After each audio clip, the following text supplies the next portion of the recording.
totally understand. Are you guys morning people? Everybody's on mute.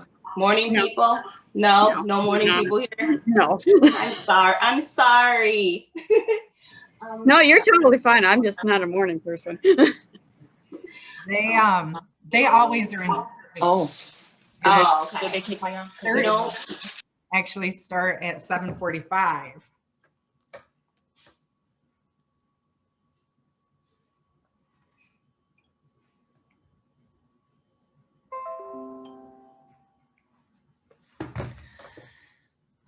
All right, everybody.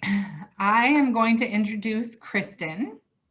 She has been in the industry. Shoot, how long have we been in the industry? 25. 25 years. We went to school together, so we've known each other for a little while. Super excited. We were talking at the beginning that the first time I reached out to her was when I did my student teaching, which was 15 years ago. So we're super excited to have her join us today. And with her, she has Cindy. She's logging in again, but she's here. She hears you. Hi, Cindy. She says hi. She'll be right back. So just super excited to have such a great opportunity today, and don't be nervous because anything you give us, we're gonna love it. Okay, I'll try not to be nervous. But yeah, well, you already kind of did the intro, but yeah, I'm from Big Rapids originally, born and raised, and graduated with your instructor. Can I call you Kelly, or do I need to say Mrs. Bolin, or? You can say Kelly. Okay. Whatever you want me to do, I can say. But yeah, I went to school with her, and we graduated in 1996. My first job in Big Rapids was at Mr. Carl's Hairdressing. I don't know if it's still in business. I know Mr. Carl's. I was really emotional when I found out he passed away. Like, I just was like, no. I learned so much working at Mr. Carl's, but that was my first job.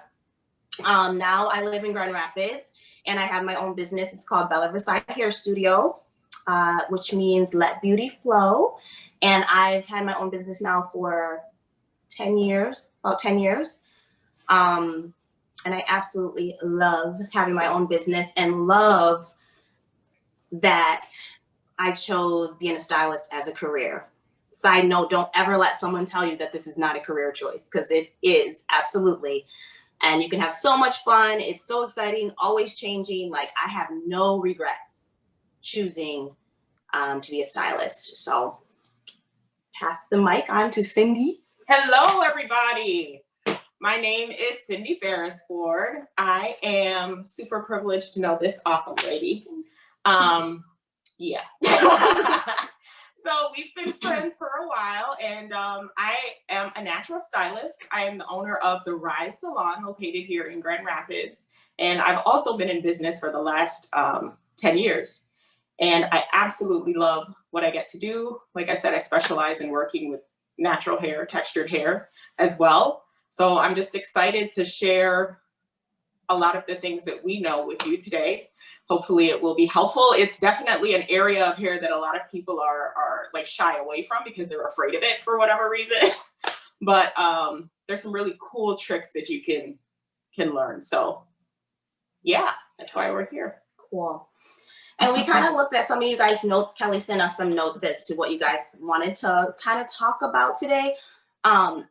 Textured hair. I mean, Cindy and I could probably write a book about all the different things you can do with it. And unfortunately, we only have a couple hours. So we were talking and we were like, let's just try to focus on two main styles that we do a lot in the salon, that we're constantly rocking these out in the salon. So we're like, let's focus on those and just talk about those really, really well.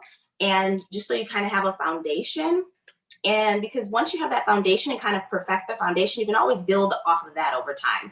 So for example, I'm going to talk about how to do a proper wash, condition, blow dry, and a flat iron style, which seems pretty basic, but honestly, I mean, we do those all the time.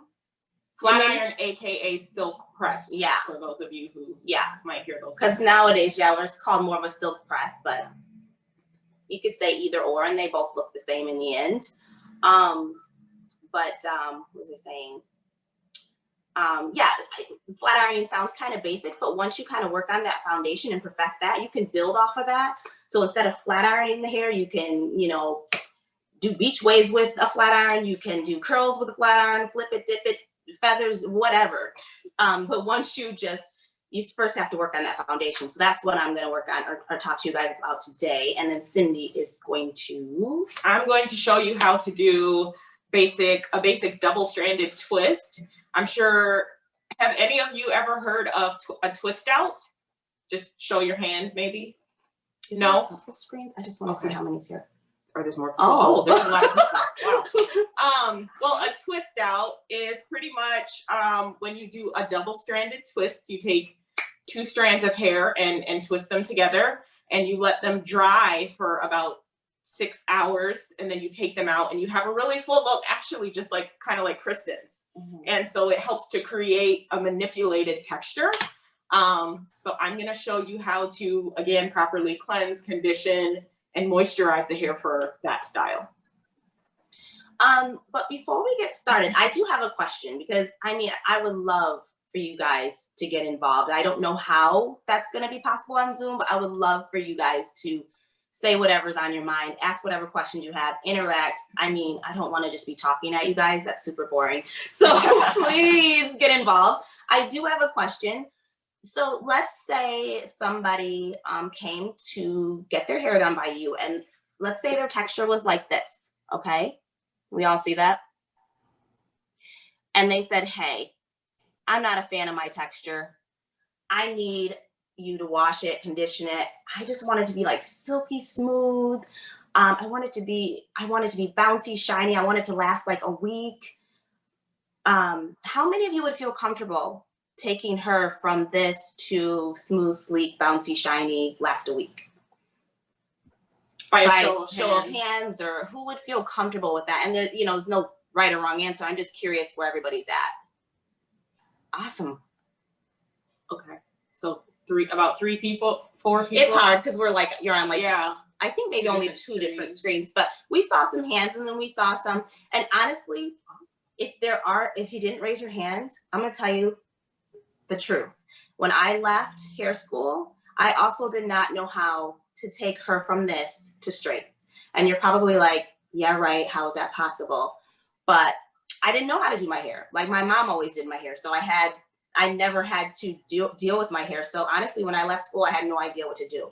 So don't feel bad if you don't know what to do. And honestly, I was just determined to figure it out. So after I got out of school, I just took as many classes and took on as many textured hair clients as I possibly could, so that I can master that technique, because this is awesome. This is an awesome texture. Yes. It looks maybe a little crazy right now, but the things you can do with this is like magic. So hopefully after this class, you're just inspired to want to take on as many curly textures as you possibly can, because you can, it's so fun, and you can make a lot of money. Just saying. At the end of the day, that's important. Yeah. So, okay, let's go to the chair. Do you need a break with your mask? No, I'm fine. Okay. All right, so now we're gonna do a little switcheroo, and I don't know, look for us somewhere else. Yeah. Wait, I might mute this one, or turn this one down. Mute it and turn it down. Mute.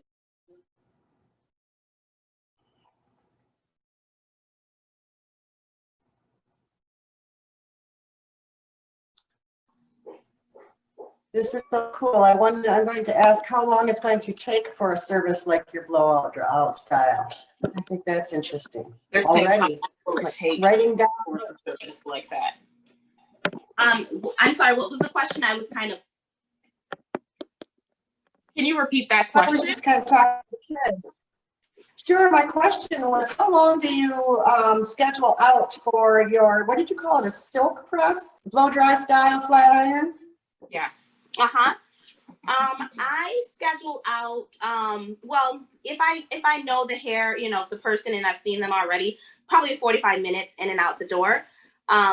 But you know, when I first started doing flat irons, it could take me up to 2 hours, honestly, when I first got out of school, because I just didn't know the proper technique, you know, and I wasn't familiar with it. But now I can rock it out in probably 45 minutes.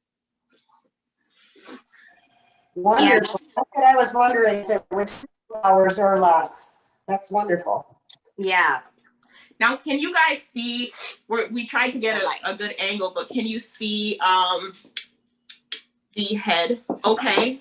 Like in the sink right here? We're going to turn a light on. We're going to turn a light on to hopefully make it a little brighter. Can you I see? think we can see it well. And if you guys pin them, then you will be able to see them better. Pin?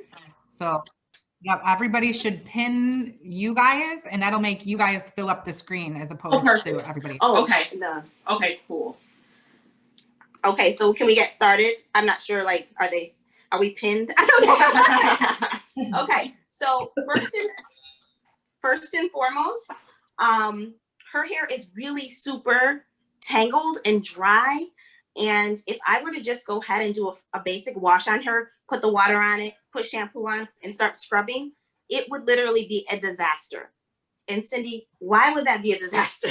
It would be a disaster because textured hair needs to be detangled as much as possible before you actually let shampoo touch it. If not, it will actually like lock up on you. So what is the step that you usually use, Kristen, before shampooing to ensure that that doesn't happen?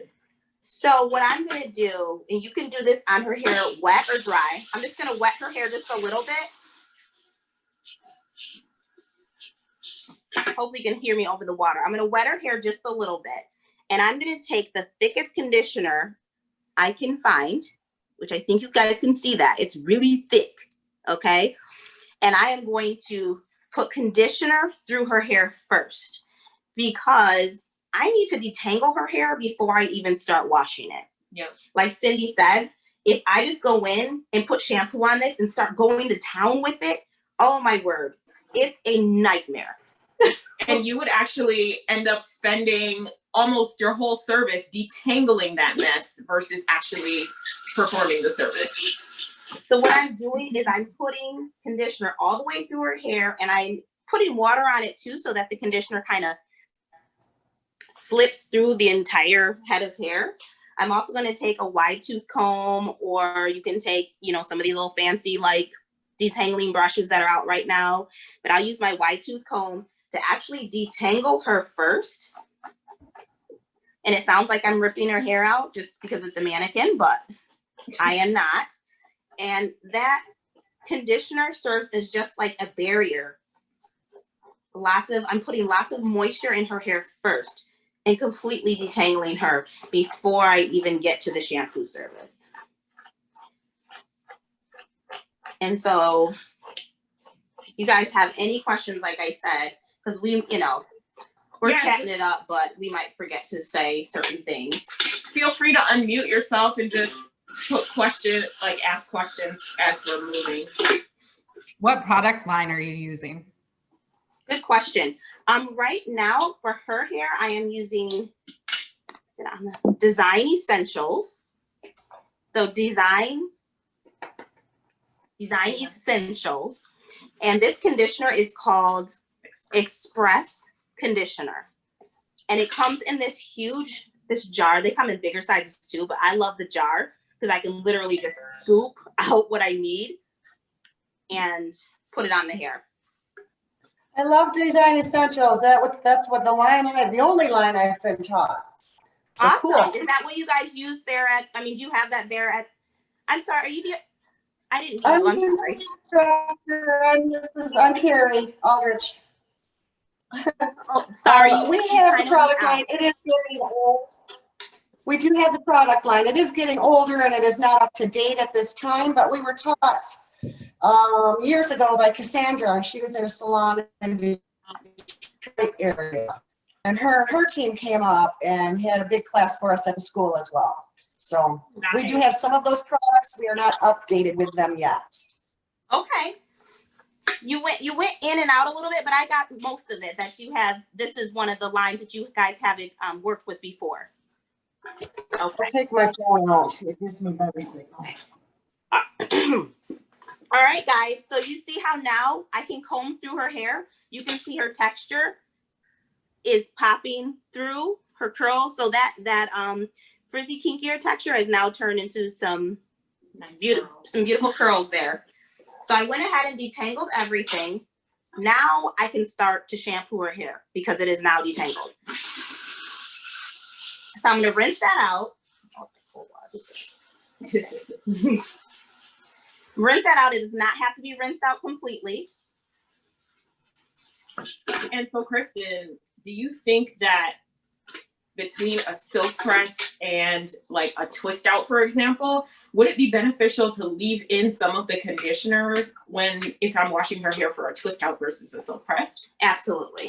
I would leave a little bit of a coating on her hair if I was going to do the technique that you're going to do. But for this technique, do you find it beneficial to make sure it's as like clean as possible? Yes. So to do that right now, she's got a coating on her hair because I just put a bunch of thick conditioner in there. And of course I want her hair to be nice and flowy and like a flat iron silk press at the end. So having a coating on the hair is not about to work. So I'm going to take some clarifying shampoo, and the line that I like to use for that is Color Proof. But honestly, there's a lot of clarifying shampoos that would work just fine. And I'm not gonna like scrub with this. I just am going to run it through her hair because I don't want that coating on her scalp. So very quickly, put some clarifying in there and rinse that out.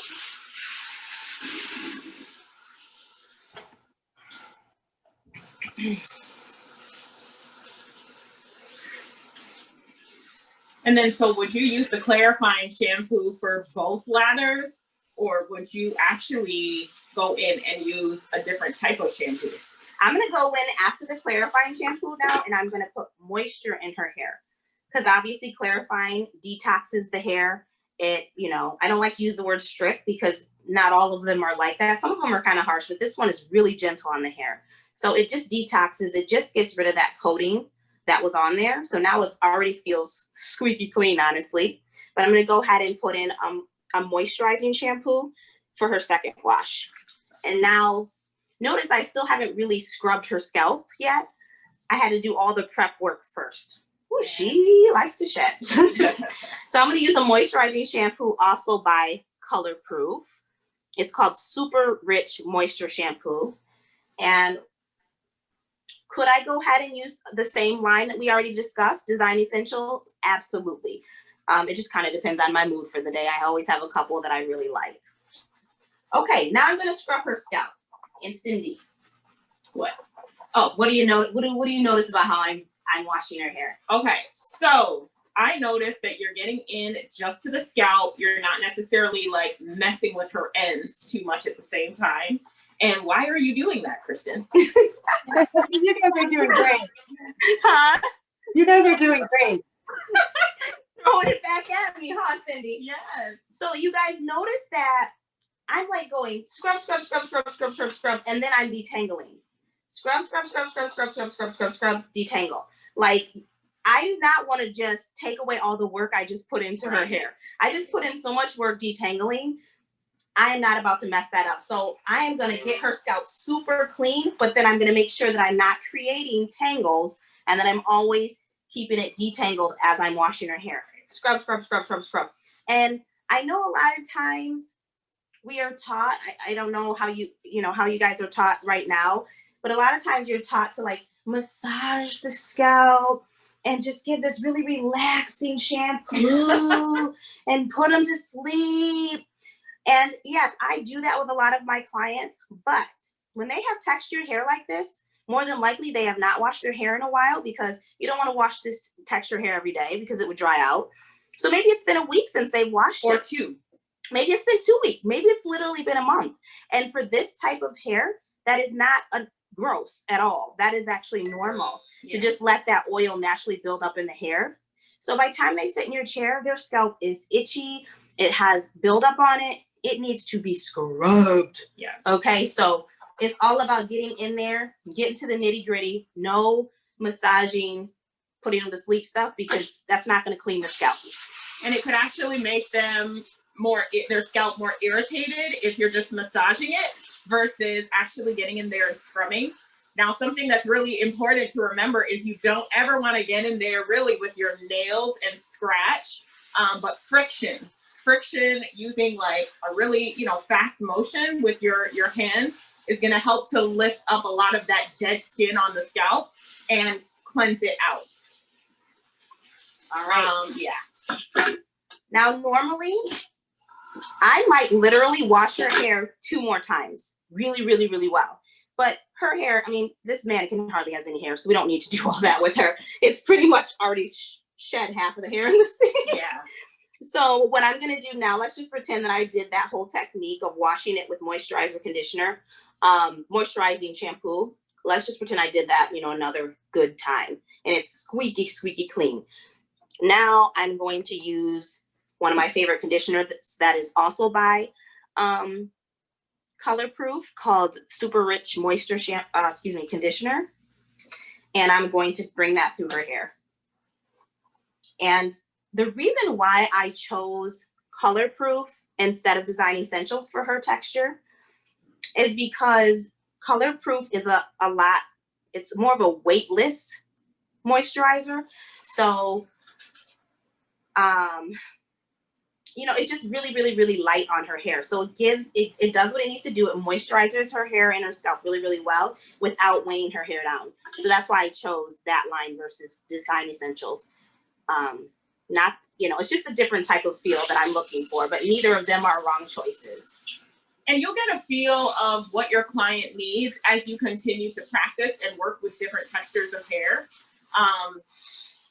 We both do clients of all ethnicities, but even, for example, our Black clients, one of them could have super curly hair, and then another one of them could have super kinky coily hair. So you'll learn as you start to work with the textures and get a feel of who needs a heavier product versus a more weightless product. It just takes practice.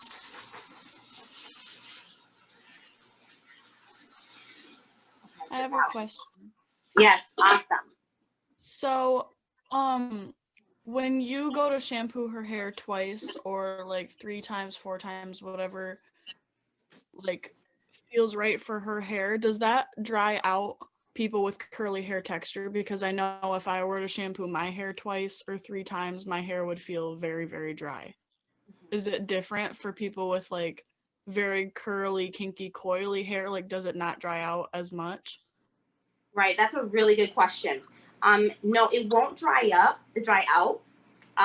For example, for me, I don't wash my hair. I wash my hair maybe once every 2 weeks, and I do the same technique on my own.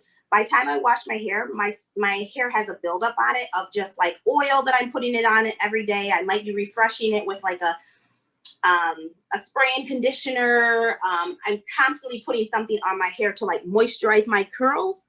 And so when it comes time to wash it, I need to have, I probably won't need 4 washes, but I need a really good 2 washes to get that out so that I have a really nice foundation to work with. So no, it's not going to dry my scalp up.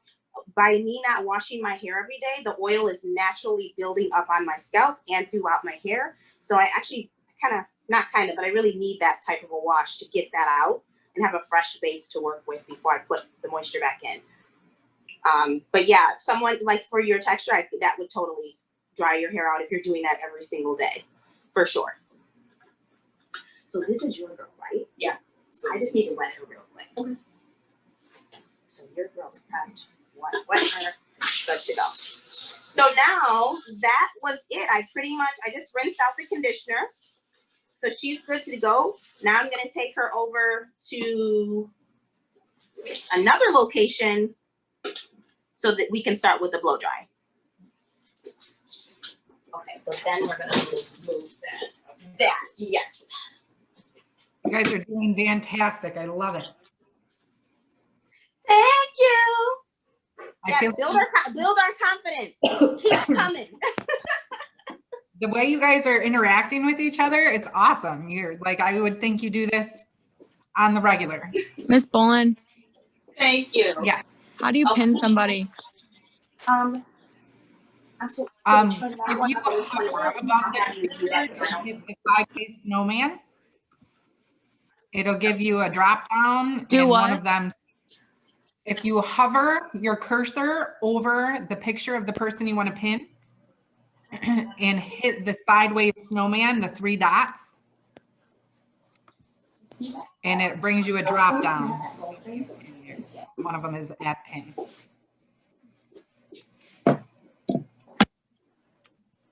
Did you find it? No. Are you on your phone? Yep. I'm not sure how it works on the phone, to be honest. Oh, I got it. Maddie, did you get it? Yeah, just hold it, I think, right? Yeah, I'm pretty sure on the phone, if you click on their on their screen, it should say either the 3 dots or the pin. Okay, I think I got it. Thank you. It's 8:56. Thanks. Oh, that's amazing, actually. Because I'm pretty sure we started at 8:30. Okay. Can you guys see her pretty good? Yes. Okay. So it's gonna be flicking all over. It's so you okay. know. I'm the mannequin holder. Now I'm not gonna lie. I mean, this is all we could really find off Amazon with some textured hair. But you know, well, I have a lot of people that actually my hair might look a little bit like this once it's wet. This is pretty accurate. But Cindy and I mean, we might have someone with 4 times as much hair as this and a kinkier texture. But I would still do the exact same technique that I'm gonna do on her. Okay. So even though she's got a lot of hair and very little hair, and I wouldn't have to like separate it. I'm gonna separate it just because that's what you'll do with most heads. Honestly, with a blow drying technique, I have so many clients that say, how do you get my hair so straight with a blow dryer? I'm like, I do this at home and I never can get it this straight. What are you doing? And more than likely, it's because their blow dryer is not hot enough and they're not using enough tension. They're not taking control of their hair. So I've watched them do it in the salon and they are babying their hair. They're scared to touch it. They're scared to get in there and get it dry. And so with textured hair, I mean, you literally need to control the hair. Do not let it control you. Yes. Like get in there and show them who is boss. And so that is really important. And my blow dryer I'm using got 1875 for watts. So it gets really hot, but it's not going to scorch the hair. It's just, you need a powerful blow dryer. So 1875 is what I will not go any less than. And then also, this is your friend. Has anybody used these before? Yeah. Okay. This is your friend when it comes to working with textured hair. Yes, you can get the hair straight with a blow dryer with a brush technique, but you will be sweating to death and you'll be working way too hard. So I recommend getting a pick attachment for your blow dryer. First, I'm just gonna blow dry and just get out a lot of the, hopefully you can hear me over this. I'm gonna get out a lot of the, what is this, water? The excess water, okay. Sorry, And I get splashed. Yeah. It's okay. Second shower today. Right.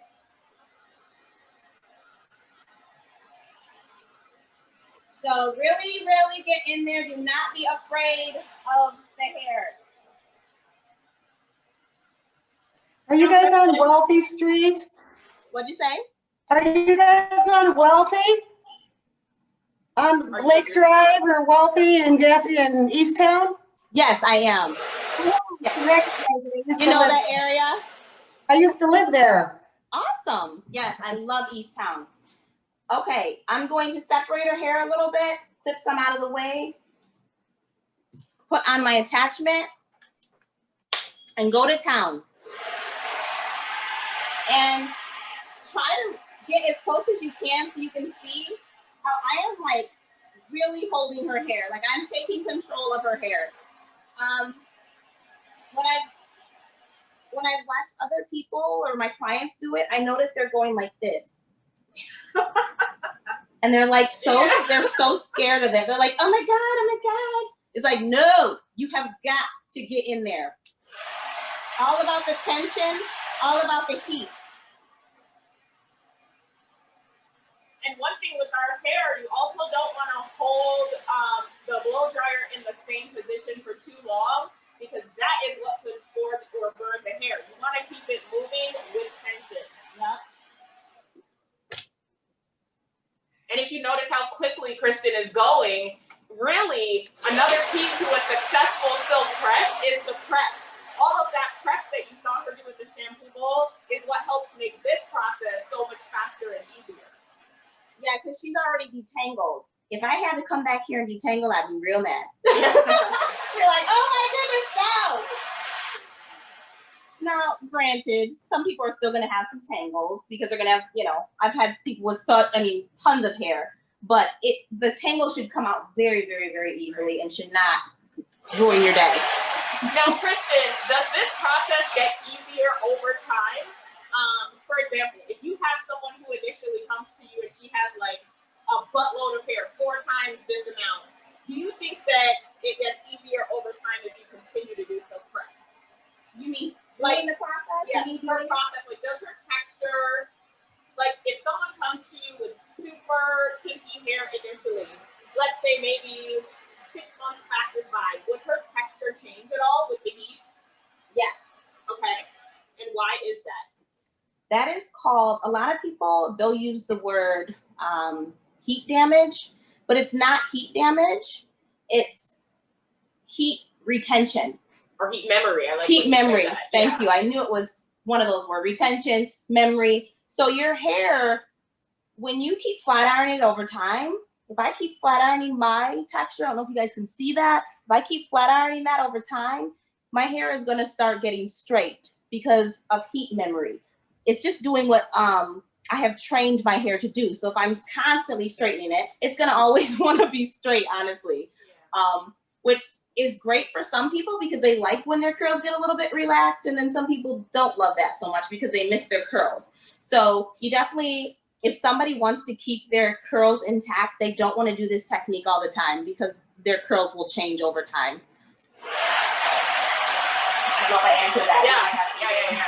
No, that's fine. It's pretty much you train your hair to do what you want her to do. And if you have clients who want to wear their hair in its natural state, but in a silk press consistently, then that's ideal. But if you have a client who has super textured hair and they want to go back and forth between curly and straight, sometimes we have to tell our clients, like, you have to choose. You can't do that because all textured hair cannot do that. It can't go back and forth. So you just have to know what texture you're working with in order to advise your client correctly. Because that could be a nightmare for someone who really wants to wear their hair in its curly state. So for example, for my clients with super textured hair, I usually tell them they can do a silk press maybe once to twice a year max, and you have to space it out. If not, you could actually get a lot of heat memories, like you said.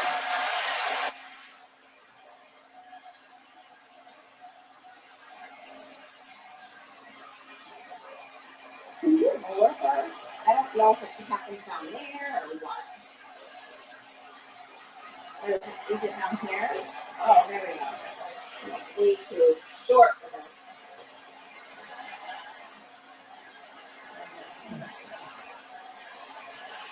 Do you guys have any product in the hair right now? I don't know if you can hear me over the blow dryer. Nope, her hair is squeaky clean. You feel literally nothing in the hair. And that's exactly how I like it to be when I'm about to do a flat iron technique. And because remember I said in the beginning, I asked you guys who feels comfortable doing this technique and say the client wants the hair to last a good week. If I pile a bunch of oil on there and detangler and heat protectant and all this stuff, it's going to create a coating on the hair that I don't want. So her hair is going to get a lot greasier, a lot faster than she would want. So none of those products are wrong, but for me, I'm not a fan of all of that stuff in the hair.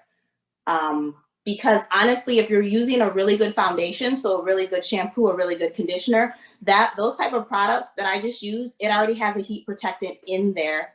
So her hair is already protected from what I'm doing right now. So I didn't need to add any extra like sprays and protectant. But if you do find a product that actually is a heat protectant, you know, that you like, there's nothing wrong with using it necessarily, but you have to learn like what products are actually weightless. Like for example, I'll use a product called HCO. It's from Design Essentials, which is actually a heat protected spray before I blow dry. And then sometimes I'll use a little bit of an argan oil serum. But they're super weightless, like to the point that you can't even feel them when you blow dry. So if you find something like that, that's okay. But like Kristen said, if you have a good foundation, you don't even necessarily have to use anything. So for those that raised their hand and felt like in the beginning that they, you know, are pretty comfortable or comfortable doing a flat iron style, did you notice anything different so far about the approach that we took, or is it pretty much similar to what you already do? And I'm not sure who raised their hands. I just didn't, is anybody, you know, comfortable sharing, like, is there anything so far that you've learned new, or that you want to switch up some things that you're doing, or that it just is like already familiar to you? I would have thought that I would have had a round brush. That's where my mind went, was that I have to round brush it to get it smooth and shiny and all of that before, rather than a blow dryer pick. I would never have thought of that, even though I have them. Yep. So. And a lot of times we get our blow dryers and that pick might be in there, and we just put it to the side. We don't really know what to do with it. And it's literally like my favorite thing. I will freak out if I can't find my pick, because that means I have to work harder that day, and I'm gonna be sweating, and I don't want to deal with have to work harder, you know. So, but your round brush technique, you can totally use a round brush. You know, in this texture hair, you probably could, because she's not really kinky, really kinky. But like if her hair was a tighter texture like mine, I wouldn't use a round brush on mine, because it would be too rough on the hair. It would cause breakage on my hair. And then honestly, with a round brush, you're just working harder. So you'll find that when you switch over to the pick, you'll love the pick. Yeah, because even though the round brush, like I said, you can totally use that on certain hair types, it just is harder. It takes longer to get it done. And you'll get more shine this way. So guys, I have a question.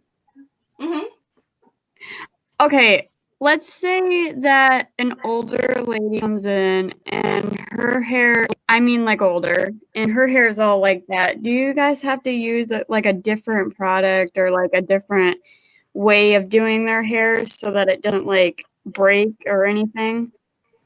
She's older. Your voice was going in and out. Do you mind repeating that? I'm sorry. Sorry. You're okay. Let's say if like an older woman, like somewhere in her 70s or like 60s or something like that, she comes in and she has hair like that, and her like hair is very fragile and stuff. How do you guys like work out all that? I don't know how to say it. How do you like work it out instead of, I don't know. Would her hair be more like, why would her hair? Are you trying to And what say is they have thinning hair, Amanda? Yeah, kind of. Like, how do you do it differently? You know what? While do you have like your phone right there? Do you have a phone right there? I don't know if you're using it right now, but if you, I'm definitely more visual. So if you could totally, like, do you have a picture of someone you're referring to that you could just kind of show me what you mean? Or like just Google somebody real quick, or no? Because I'm Yeah, so let me visual look. that I'm Let me not try to- exact. I think you probably. I I think think the thing. she's I think she. Are you asking if the hair would be more fragile if it was an older person? Yes. Okay, so no, the hair would not necessarily be more fragile if just because the person is older. A lot of the time with our older clients, you know, the texture is still the same. It's just it might be gray, for example, and you may need like a little bit more of a different product, but just because they're older doesn't necessarily mean their hair is more fragile. I think that's what you're asking. I'm not sure. Does that kind of answer your question? Yeah, I was going off in that direction. Yeah. Okay. Okay. Because like a lot of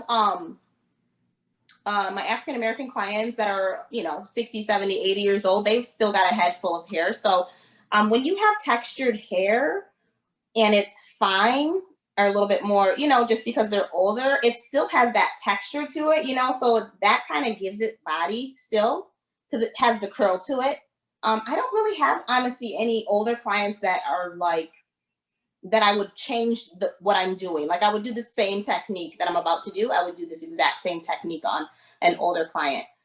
If their hair is super, super fine and super, super thin and doesn't have that much curl to it, that might be when I would use a round brush technique, honestly, to tell you the truth. Like, I forgot your first name, I'm sorry, but like it says Cartridge. Carrie. What is it? Carrie, like Carrie said, I would probably use a round brush technique because I want to get more body, more more fullness. So, you know, in that case, a round brush would be a really good technique, depending on the hair. So at this point, I don't know if you guys saw, because I think I did it really quick. I used a oil by Color Proof. And at this point, this is when I start putting product in the hair. And it is a really super duper duper light oil, super shiny and super light. So even though it's in her hair, you cannot feel it at all, which is exactly what I want. So I section her hair out according to the thickness of her hair. I mean, she doesn't have a lot of hair, so I don't really have to use really thin sections. But a really good gauge on how to know if your section is too wide or too thin, when you pull the flat iron through the hair, if you have to pull that flat iron through the hair 5 or 6 times on one section, then the piece is too thick or you have the wrong flat iron. So just like getting a good blow dry technique was all about having the right blow dryer and tension, and it's the same thing with flat ironing. To have the right flat iron and the right finish, you have to have the right, to get the right finish, you're gonna have to have a really good flat iron. So this one goes up to 450. I have this bad boy all the way up to 450. That does not mean that you always have to do that. That's just me. I think Cindy might keep hers a little bit lower. It just depends on your flat iron. But I don't want to pass through the hair 12 times. So that's why I've got her up to 450. It is a legacy flat iron, but this is not the only good flat iron out there. There's many good flat irons, okay? So I'm just going to do a basic flat iron on her. And you see all that smoke, guys? Do you guys happen to see the smoke coming out? That's a good thing. I love seeing that because that means it's hot enough. That means after a couple swipes, this is already done. I should not have to go through it anymore. Do you see how shiny that is? And it's literally super lightweight. There's like, I mean, you could see the shine and the bounce, but there's like literally, it feels like nothing's on the hair. And that's exactly what I want it to feel like. Miss Poland, Yes. I thought steam was not good. That's your product steaming off usually. Yeah, I should probably explain that. The reason why you're seeing that steam is not because her hair is burning. So there's 2 different types of steam. So, you know, Kelly's right in saying that we do not want to see steam from hair burning. But for her, this steam is just because I have oil in the hair. So the heat is just reacting to the oil in the hair, okay? That's where that's coming from. It's not because it's too hot. And you see how I am going through her hair just a couple times and she is done right after that. You can go through more if you want, but again, if you're doing it 6, 7 times, it's not hot enough. Or just the flat iron. Like, what flat irons do you guys like right now? You guys have any favorites?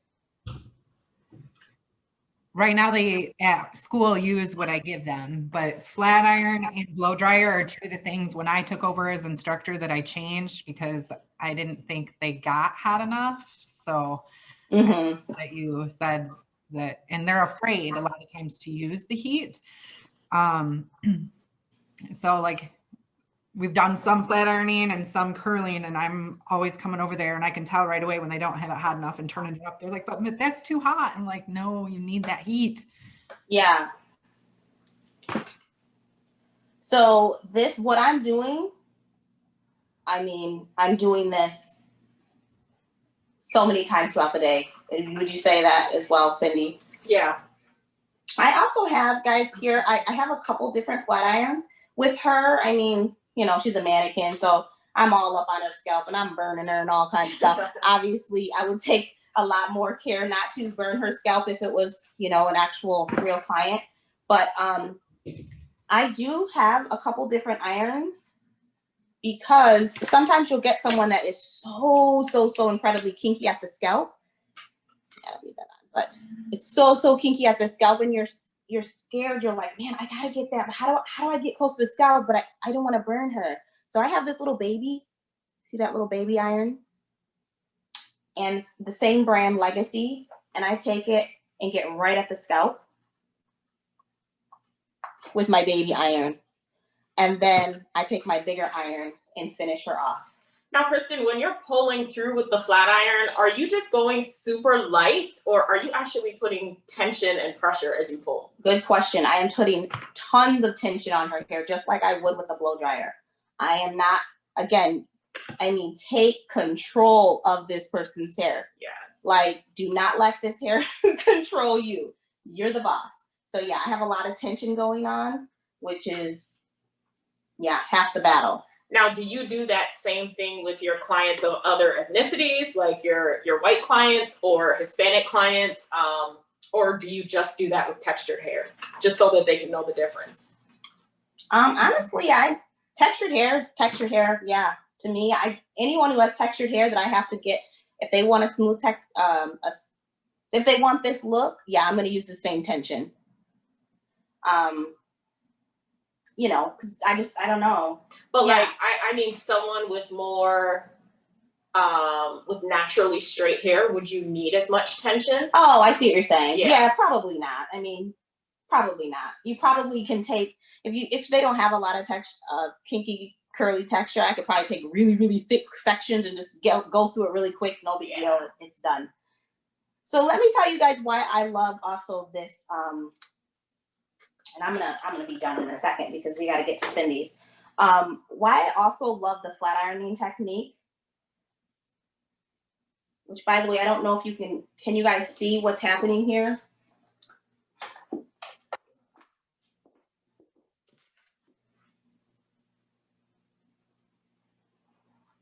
Can you see how shiny, bouncy? I mean, that's what your flat iron should look like. And it literally feels like nothing. So this is going to last her a while. She's not going to put any more oil on this unless she just needs a tad here and there. But her oil is going to build up in her hair each day naturally. But yeah, I mean, what's the we want it maintenance on this then? Like, does she just sleep regularly and wake up and brush it and it's fine? What do you suggest your clients do to keep it straight and bouncy? A lot of clients wrap their hair in a hair scarf. That's a whole nother technique that you usually kind of have to train your clients to do that. But yeah, they literally wrap their hair in like a beehive, you know, like literally in a beehive, and then put a scarf on and sleep on it at night, and then unwrap it in the morning. Not all clients do that. Some clients just go to sleep, and then they just kind of use their flat iron to kind of tweak that one piece that might be out of control in the morning. I think that's what I was going to ask was maintenance between services then. So they will have to possibly do some tweaking of their own with their own flat irons if it gets humid or anything like that. Yeah, they might have to, yeah, for sure. Yeah, wrapping is definitely a whole other class we would have to Yeah. go through. It's like, yeah. So in the beginning, I said what I love about teaching the foundation, just like this is your foundation, a flat ironing technique. This is something with textured hair you would do all the time. But what I love is that you can also, not everybody wants their hair smooth, right? Some people want a little bit of body in their hair. Like I think Kelly kind of has some body going on. There's a lot of people that have like some body going on in their hair right now. And so not everybody wants it smooth and sleek. So another technique I do a lot is I'll just put, put a very light spray, hairspray on the hair. And say she's like, yeah, I want it smooth. Like I want you to get rid of the frizz, but I still want like some beach waves or some Beyonce curls or something like that. So at this point, which way do I want to go with this? You can take her hair and make some curls, like some beach waves out of it. I'll probably have to, I'm just gonna go real quick so we can get to the Cindy's, but just to give you a little idea of certain things that I'll do. Like, I can't even tell you guys the last time I took out a actual curling iron. Honestly, I don't even know if I still know how to use a curling iron because I'm constantly doing things with a flat iron. Can you guys see that? Like it's kind of messy right now, but you see how it's just like a kind of a beach wavy, whatever that people, what do people call it now? I call it a beach wave, but I might have just totally made that up. What do people call it right now? People are like, I don't know. Could you do like a spiral curl with the flat iron system? Oh, sure. I call them beach waves, so I think it's still good word. Thank you. Because, you know, I might be like totally aging myself as we speak, even more so. Can you guys see that? Very pretty. So if I just keep on with this look, it's going to look like, I can't really, Madeline. It's going to look like her hair, kind of how hers is right now, Madeline Morgan, if I keep on with this look. And so you can do so much stuff with textured hair. Just because someone's hair is kinky or, you know, super, super, super curly, you can literally do whatever you put your mind to on textured hair with just the use of a flat iron. So I'm actually going to keep playing with her over time. A spiral curl? Oh, a spiral. I'm sorry. Yeah. Yes. So if someone was like, oh, I want some big Beyonce curls. That's what I'll call them. Then I would not get out my curling iron. I'm still going to use my flat iron and give her a curl. Now, this is a lot tighter than what I might want, but that's okay because it's going to relax. Can you guys see it? Yes. And these are we do a lot of these too all day, every day. And then, I mean, I don't know which way her fringe is going, but if somebody just wanted me to like swoop their fringe out of their face, as I got to the bang part, that is what I would do. And just swoop it back off of her face. But there's all kinds of looks you could do with this, guys. I'm like, could have fun all day with this.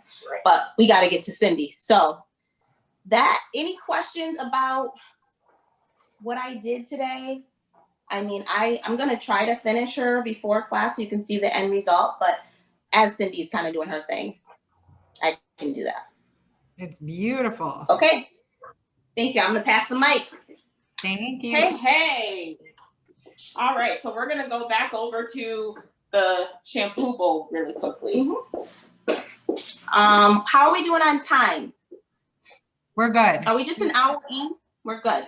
Okay, cool. We have an hour or so. You want me to Yeah, yes. Let me get my mask so she can It's over here. take a break. Okay. Oh, I got you this stuff. Give me that.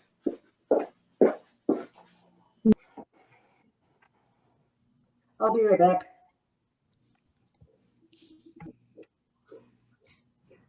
Okay.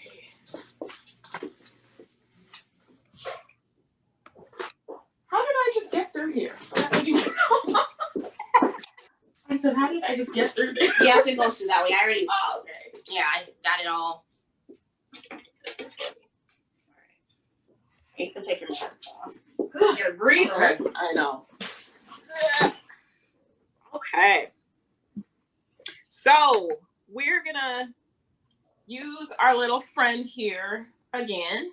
I had said that I was gonna show you a twist out, but I actually changed my mind last minute because her hair texture after wetting it is not as kinky as I thought. And usually twist outs work really, really well on coily, kinky hair. What I am gonna show you is a service that I call a curl makeover, other known as a wash and go. Just by a show of hands, is anyone familiar with a wash and go at all? No? Okay. So pretty much a wash and go is where you learn how to properly define textured hair so that you can wear your hair exactly like Kristen's. Kristen's hair right now is a wash and go. So this is a perfect example because we're not gonna have time for you to see her dry, but this way you can see how Kristen gets that look. So pretty much Kristen did most of the work already by prepping her hair. So I am actually kind of just gonna go through those steps quickly again. Oh, this is so weird, standing behind. I usually stand to the side. So pretty much when a client comes in, you want to, again, start like how Kristen did. I just usually wet the hair a little bit. And then I'm gonna go in using that same thick conditioner to detangle just like Kristen did. And so you wanna start running the conditioner through the hair. And water is gonna be your best friend. So often you'll hear people say like, you need to keep your hair moisturized. And we're taught a lot of the time, especially like as Black women, that moisture is oil or it's grease. Or it's something like super heavy, but moisture is actually water. And I think that is a really, really key thing that I share with my clients often so that they'll know like it's not something super heavy you have to add. So I'm gonna get in there. For this process, I actually use just my fingers a lot of the time. Unless you have super coily or kinky textured hair, then I'll go in with, this is one of my favorite tools. It's called a Denman brush. I'm not sure how many of you are familiar with this, but it's like Denman. And so I'm just detangling, and then I'm gonna go through and I'm gonna rinse out that conditioner. Now, like I asked Kristen earlier, it's actually beneficial to leave a little bit of conditioner in the hair for a wash and go or a curl makeover. Why? Because when your hair is in this state, it's usually just super helpful for it to have more product in it. It helps it to last longer. So Kristen went in with a clarifying shampoo for the silk press. I'm gonna do the opposite. I'm gonna go in with a moisturizing shampoo. And so I'm gonna use the same. Do you want Design Essentials? No, this is okay. Okay, I'm gonna use super the rich. same moisture rich shampoo here from Color Proof. Now, the line that I usually use that I don't have here is called Maria Nila. It's a vegan line, and it's absolutely wonderful. It's actually very similar to Color Proof. Mm-hmm. But I usually stick to vegan lines because of the quality of the ingredients. I just love them. And Color Proof is also a vegan line. So I'm getting in there with the moisturizing shampoo. And really, you want to focus the shampoo on the roots. And then it naturally just flows down like once you add some water. And what I do for this process is I just keep adding spurts of water. Why? Because that helps to keep the hair hydrated. This is so weird from this position. It helps to keep the product like lathering, so I don't have to keep adding a ton of product. And so I am getting in there and I'm using friction to cleanse her scalp again. I'm not, and I'm still gonna do what Kristen was doing. I'm gonna keep detangling with my fingers. So for this process, a lot of the time, I personally just shampoo one time. Unless a person has a buttload of product in their hair, you really don't need to shampoo too many times. But if someone comes in and, for example, like Kristen was saying, they haven't washed their hair in 2-3 weeks, then I will go in and re-shampoo again. But for we'll call her Susie. For Susie today, I'm just gonna shampoo one time. And then I'm gonna rinse out the shampoo. Oh, Sorry, I'm probably splashing you. That's fine. I thought I was helping you, but not really. It's okay. Okay. And so now that she's rinsed out, one thing that I want to make sure you guys know is that it's very important to keep her hair soaking wet every step of the way. So I'm also an educator. We're both educators, but I'm educating my clients as I'm doing this process. So usually my clients will have a mirror in the shampoo while they're in the shampoo bowl so that they can see this process. Why? Because I want them to be successful when they go home. This is a process that they should be able to do on their own. They will not always be able to have me do it. So this way, when they're holding the shampoo bowl, the mirror in the shampoo bowl, I want them to see this process that they would repeat in their shower. Why in their shower? Because their hair needs to be soaking wet. The reason that their hair needs to be soaking wet is because their cuticle is wide open when their hair is soaking wet. That way it can receive and absorb the product that they're putting on. Now, if their hair dries out, like usually people will step out of the shower or towel dry their hair and then put on product, and it's just not as zoned out. Not as effective. She just dropped Susie in the shampoo bowl. It's just not as effective. So you never want to step out of the shower and then put product in your hair, because your cuticle could actually start to close on you, and then the product just ends up like sitting on top of the hair. Do you guys have any curly hair clients that say to you, or maybe have curly hair yourself, that they say, man, my hair is always so frizzy, like I cannot get my curls to pop, or they're fine at first, but 10 minutes later they're frizzy? Does anybody ever? I can only see you, Kelly, sorry. So if anybody's shaking their head, I don't know. Yes. But yeah, so the reason that so finish for yourself. Oh no, I was just gonna say, because that happens all the time where people are like, I did what you told me to do, but it's always frizzy. Okay, so this technique that Cindy's gonna show you, she's already explained a really important part, is that put the product in the hair in the shower, because your hair will be soaking wet, and you want to keep getting it wet. Like literally when I'm doing my hair, I'm like putting my head under the shower like this, product's already in my hand, literally ready to go. Yeah. Take my head out and like quickly put the product in, which she's going to show you how. And it's a really messy process. That's another reason why you want to do it in the shower. One of my hair mentors, she doesn't know she is, but her name is Lorraine Massey. And she says, frizz is just a curl waiting to happen, which it is.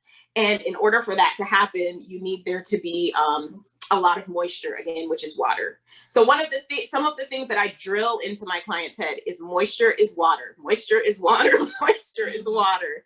So I'm going in there now with a moisturizing conditioner. I'm still using the same conditioner from Color Proof, which is totally great. Usually I will use a thicker conditioner. From Maria Nila, it's called Soft. But one of the things that I love about these conditioners is they're also dual purpose products. So you can use it not just as a conditioner to rinse out and detangle, but I go back in with 1 or 2 pumps of conditioner as a leave-in as well. So I'm just gonna get that all through the hair. Something that's also super beneficial for my textured clients wearing a wash and go is deep conditioners. So deep conditioning the hair once a week is ideal as well. It helps to keep your curls hydrated. So I went in there with the conditioner. Ideally, by the time you finish detangling, the hair should be pretty awesome and soft. And then, so I'm gonna go ahead and rinse this out and try not to splash Kristen. Now with a wash and go, again, it's okay to have a little bit of the conditioner left in the hair. But you also don't want to leave too much conditioner in the hair, because that can lead to something that's called over conditioning, where your hair can actually start to do the opposite of what you want the conditioner to do. It can cause dryness instead of moisture. So it's good to get in the habit of putting just the right amount. So I'm going to go back in with just about 1 pump of conditioner as a leave-in.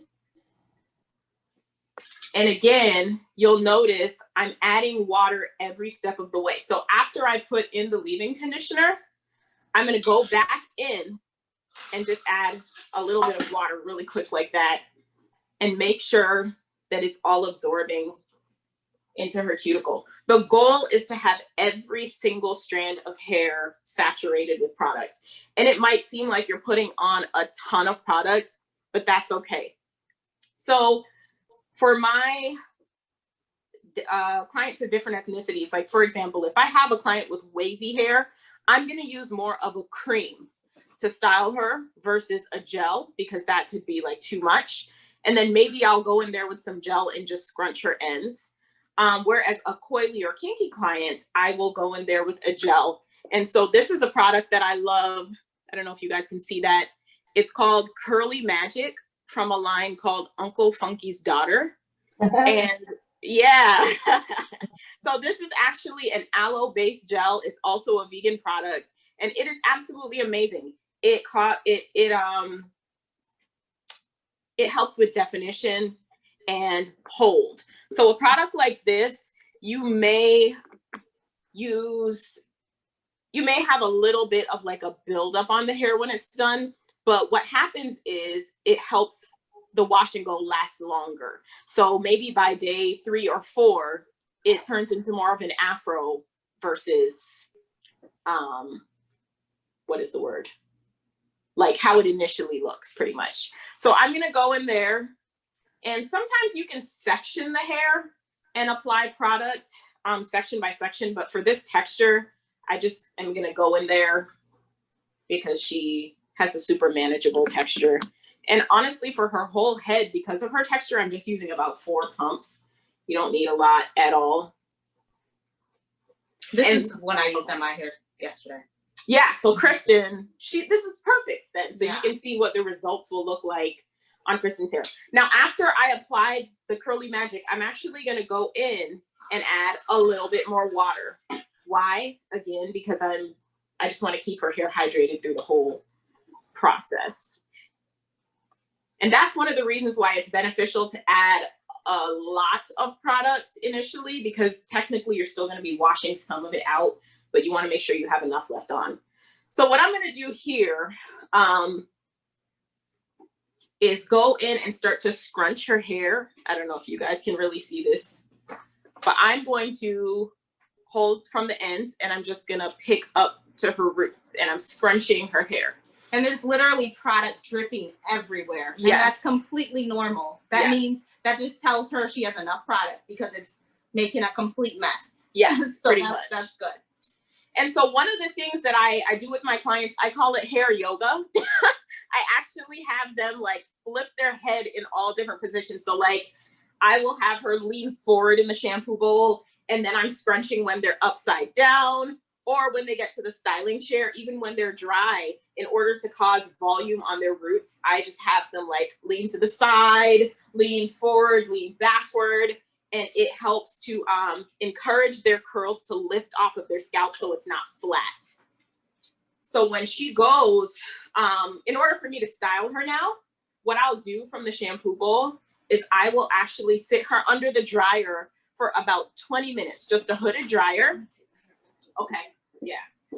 I'm gonna sit her under the dryer for about 20 minutes, and that helps to absorb the product, mainly the Curly Magic, and to reduce frizz.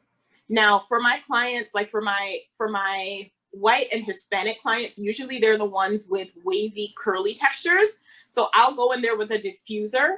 And again, I'll be making them, you know, switch their head in all different positions just to help get volume after sitting under the dryer. But for coily, kinky clients, it's very important that you do not use a diffuser, my friends. Do not use a diffuser because that could actually cause a ton of frizz. Usually what I'll do is I'll get in there with a handheld blow dryer and just blow air on their roots to help give them volume. So you really want to pay attention to what texture you're working with. Usually coily, kinky textures do not. So like for this texture, for example, I would go ahead, sit her under the dryer for 20 minutes and then use a diffuser. But for, like I said, for Kristen's hair, I would never use a diffuser because it will just cause a hot frizzy mess and it will actually mess up all of the work that you just put into this. So that is the process of a wash and go, a curl makeover. And then Kristen is actually going to come and show you her end result. So you'll have an end result that kind of looks like this. Do you want to come over? Oh, she's going to come. She's going to show you in that view. Okay, so here we go. Can we see it? Woo!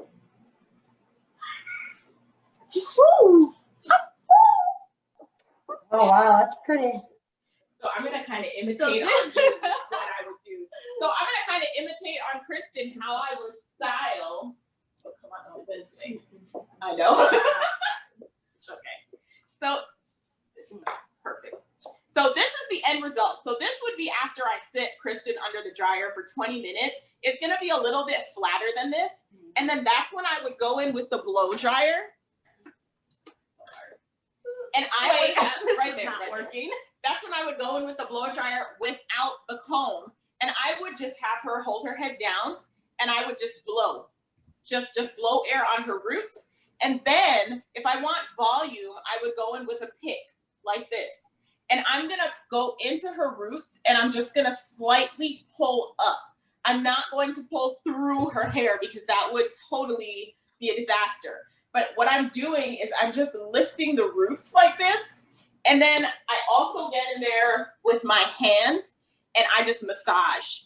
I just massage the roots and that helps to give volume. Another thing that I do is I have clients, I'll flip her hair all the way back and I'll have her scoot down and let her neck touch the back of the chair. And then I'll go in again and just massage the roots. So that gives her volume. And initially, if a client wants to, gosh, it's okay. Oh, we don't have all masks. Oops. We're okay. We are coronavirus all over the place. No, oh my gosh. But if a client, we both got tested, we're fine.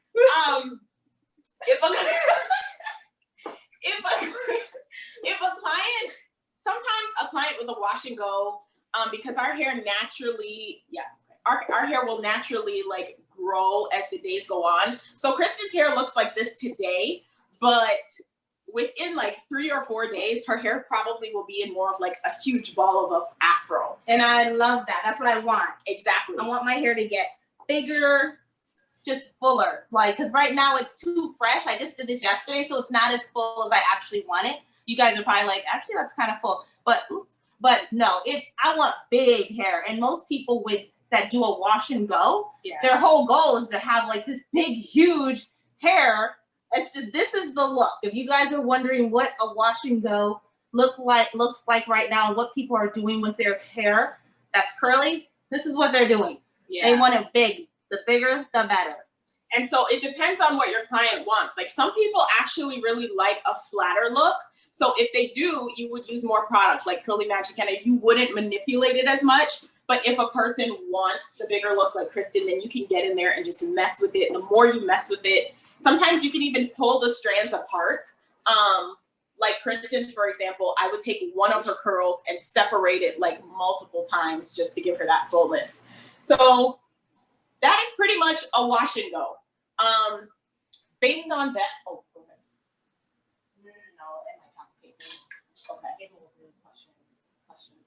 Yeah, so based on that process, do you guys have any questions about the process of a wash and go that I maybe didn't answer?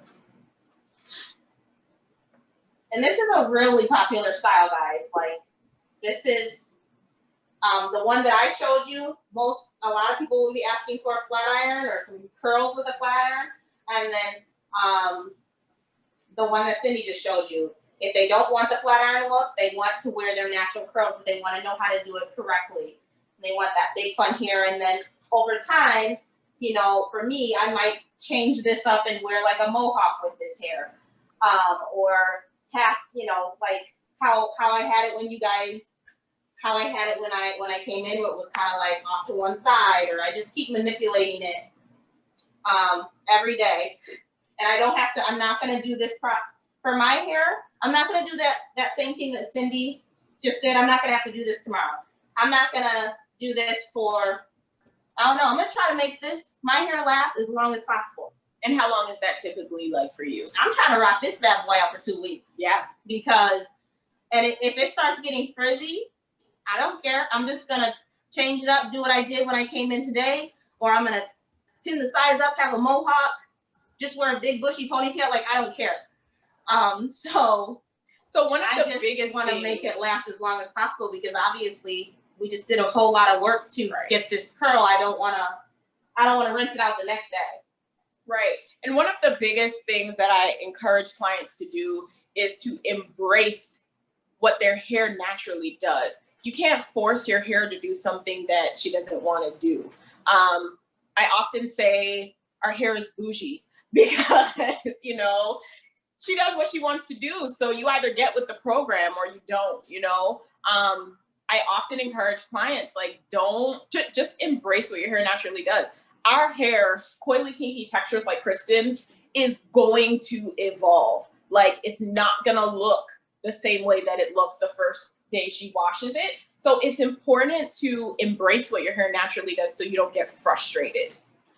And for you, for a wash and go, for example, my texture, I have really coily hair. So my hair is even thicker than Kristen's, like when it's out. Like 10 times as thick as mine. Yeah, my hair is super thick. So for me, I know that, like, for example, I'm an every 3 to 4 dayer. I wash my hair like about every 4 days, and I'll either twist or just wear her in a fro because I prefer a fresher look. By day 4, my hair is like, it's called shrinkage. It will go from being like stretched like this to like super, super, super, super tight. So you have to learn how many days you can go and what works for you, what gives you the look that you like. Does anybody have textured hair? Does anybody have textured hair? We've got lots of texture going on here. Yes. Yeah, we have Aurora has some texture. Do you guys have some favorite things that you do for your wash and goes? The ones here that I see with some curly hair? I'm sure you had to master your own texture as well. And yeah, I'm still working on figuring out how to really work with my hair, but I learned that you want to use like a lot of conditioner and like conditioners, like leave-in conditioners and things like that. I just started using oil on it. I don't usually use too much of that, but like I'm still experimenting with how to work it. Yeah, and so that's really important, Aurora, and anyone else with textured hair. So I call it finding your flow. I tell my clients, like, it's trial and error, especially with textured hair. No matter what texture you have, you're gonna have to play around with product and see what works for you. For your texture, Aurora, I personally don't think you need oil. That's, again, something that we're taught is moisturizing. But I would highly suggest going through that process that I did today, as far as like just make sure your hair is wet every step of the way. And I think based on what I can see, a cream would be ideal for your texture. And then maybe go into your ends and scrunch with a gel. Diva Curl actually has a gel. I don't know if any of you are familiar with Diva Curl, but they have a gel that is called Ultra Defining Gel. And you can find a gel like that that will give you texture or definition and hold, but it's not crunchy. So if you just go in and scrunch your ends, it gives you a lot of volume and definition without like making your hair super crunchy. But I do have a question for you. What is the reason that you naturally went to oil?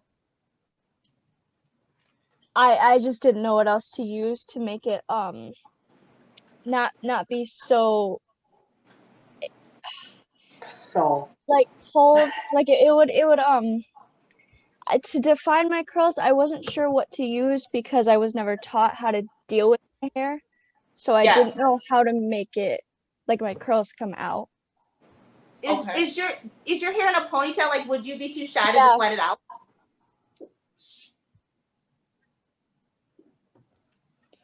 We never get to see it down. I'm gonna ping you. You learn in Zoom and stuff. Oh, it's gorgeous. Yeah. Oh, it's gorgeous. So you have like you're what I call a wavy curly. You have a wavy curly texture.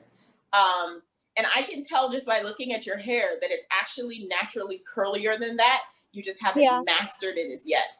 But once you do, girl, it's gonna, they will pop. What would you, I mean, we can't, it's hard because like once your hair is wet, that's when I really decide what product I'm going to use, because then I can see, you know, exactly what your curl looks like. But based on, it's hard to tell like exactly how curly your hair is. Yeah. But what are the products you're using right now? Because I'd love for her to like at least have a reference to go home and try it. Like Uncle Funky's does work, but it might be too heavy for her. That would be too heavy for her. Yeah, so I'm thinking I would suggest Diva Curl. Or is it a cream? Yes, it's a cream. Okay, so this is a you cream can suggest too. something, yeah. Yeah, but Diva Curl might be easier for them to get. This one's tough. I'm thinking Kevin Murphy Killer Curls because it's a cream. And it's a weightless cream because we don't want any weight on your hair. This one is amazing. But what Cindy's talking about, you might have better access to it because Cosmoprof carries what you're talking with Diva Curl. So Diva Curl is a product line that is specifically designed for curly hair. And they have a cream that is called Super Cream. You can actually get that at Cosmoprof as well. And you would apply that, of course, when your hair is soaking wet after a leave-in conditioner.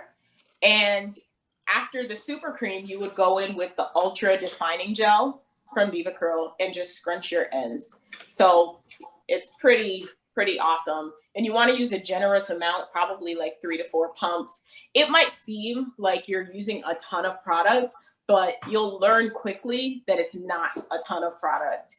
And just keep playing around with the amount that you use because your curls can really pop. They could really pop.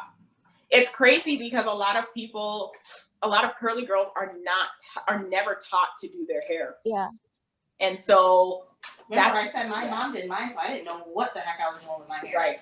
So I left school like still not knowing how to do textured hair. Right. Yeah. One of the things, one thing I was taught to use when I was taught the Design Essentials was the spray. What is the sheen? The oil sheen. Do you guys use that much, or is that just overrated? You don't. You're shaking your head now. You don't like. I'm trying to be gentle with the way. I'm not a fan of sheens, but honestly, I mean, back in the day, I feel like I don't know. Oh, there you are. Back in the day, those were pretty popular. But sheens like literally just sit on top of the hair, and they just make your hair super greasy. So I'm not a fan of a sheen. I probably never use a sheen. What I do use instead is like the oil that I showed you, because it goes through the hair. It doesn't sit on top of the hair. The sheen, like I said, the sheen's just kind of, it's like you'll see people using more and more sheen, and it actually dulls their hair even more because it has so much alcohol in it. and it just literally does nothing. But you have to have alcohol to have a spray. So yeah, okay. Exactly. So it really ends up dulling the hair. They end up using more of it. It weighs their hair down, and they're like, okay, I don't have any life. I can't get any life, and it looks actually dry. It's like drying their hair out. Yeah. So definitely use. Huh?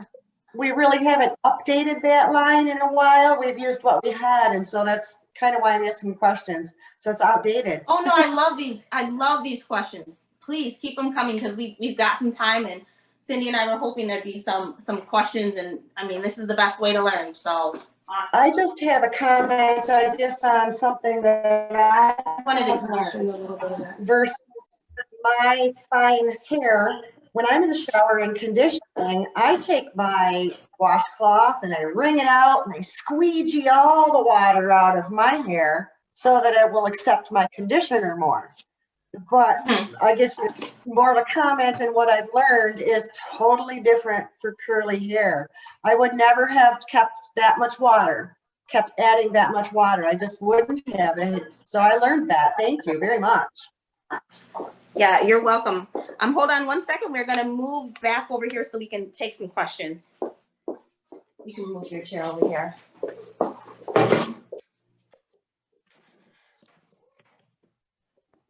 Where are we with time, Kelly, please? We still have a half hour, so but whatever you guys have. I can't believe we just did all that. I know. I thought for sure we would have some major issues with Zoom and things would be cutting out and crazy. And so of course it might be a little bit challenging to see your hair, your texture perfectly because you're not in person. But if anyone else, you know, wants some tips on their specific texture, feel free to ask. Haley or Kaylin, I'm gonna call you out here. I want them to give you suggestions. So, don't you love being put on the spot? Yeah.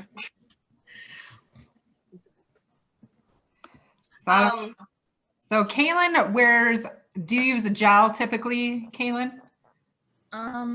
No, gel's usually like my backup. Like if I use like J Moisture, it's called like Moisture Milk. It's like a cream, but it's not like a thick cream. It's like they have like a cream which is the curl smoothie, but then they have the Moisture Milk, which is like a thinner, and it works better for my hair because I have really thin hair, but it's still really curly, and it just goes through a lot better, and it's not as like not crunchy, but it's not as like heavy on my hair as the smoothie. But I've been doing that for years. Yeah. I use their shampoo and conditioner too. That's usually all I use. But if I run out of that, yeah, I'll use gel occasionally. But it makes my hair feel a little different if I use gel. Yeah. Honestly, your hair, your curls look pretty moisturized and they look very defined. It looks as if you want to keep your hair calm, right? Are you trying to calm it down, or do you want more body with your hair? I mean, it's still like kind of half wet. Like I did it this morning, so like the back is still a little wet. It's not completely dry. So usually it's like a little bit more volume up here, but it's not much different than this when it's dry. Yeah, you have really pretty texture. Yeah. Thank you. Yeah, I mean, it sounds like you've been playing with products, and that's what we do. There are so many curly hair products out there, and we have our favorites, and then somebody else is going to tell you something else that they love, and honestly, that's what works for their hair. So, like, I'm not really, I'm very picky, obviously, about what product, but like if somebody else brings in a product that they love on their hair and they want me to use it, I am fine with that, as long as it's a quality product. There are a ton of great curly hair products, and it's all about just finding that one that works best for your texture hair. But I'll tell you what, guys, some of you guys might be walking away from this being like, I'm not doing any of this. Or hopefully maybe some of you are just like, you know what? I am going to take on the challenge. Like, I am going to get my hands in as much textured hair as I possibly can. you know, it's just, I really encourage you guys to do that because it's just so fun. Yeah, you can do it's so so much many fun. things, and then eventually, you know, you can start getting into braids and crochets and just like literally there's so much you can do with textured hair. And like I brought up before, you can make a lot of money. So that's what we want. And no, seriously, so that's the thing, because especially I used to think it was a negative thing to specialize in one area of hair care, but I literally only do natural hair. And because I specialize in that, naturally you can like double or triple your pricing. So for a service like a wash and go, for example, someone else who does all hair may charge, like, I'm just throwing this out there, like maybe $40, but I could charge 80 to 100, you know, depending on the length and thickness of the hair. Mm-hmm. And then Kristen as well. Like, yeah, she does relaxers, but she also specializes in natural hair. There are not a lot of stylists who can say they specialize in textured hair. Mm-hmm. So if you find someone, even if you guys, what would be super beneficial for you as students is to, because I know a lot of this is not taught in school. So I think it's awesome that Kelly is doing this. If I went to hair school not knowing anything about textured hair, I would have been lost. So what I'm saying is, like, even if you wanted to pay one of us a visit, for example, to just have the experience for yourself. Sometimes, you know, hands-on experience, a personal experience will actually be helpful for you to just know even more in depth what we're talking about. Yeah. And two, if, I mean, everybody knows someone with curly hair, textured hair, or somebody's hair that you're like, man, she has got some really curly hair. I'm scared of that. Like, everybody knows someone. And I just encourage you to be like, can I do your hair? Like, can I play in your hair? Like, I don't really know what I'm doing, but I just had a class and I just really just want someone to just trust me. And just like, you got to like literally get your hands in the hair, because we can talk to you all day about it, but it is really tough if you don't just get your hands on it and play with it and take control of it and realize, man, this is not really that scary. This is actually really cool.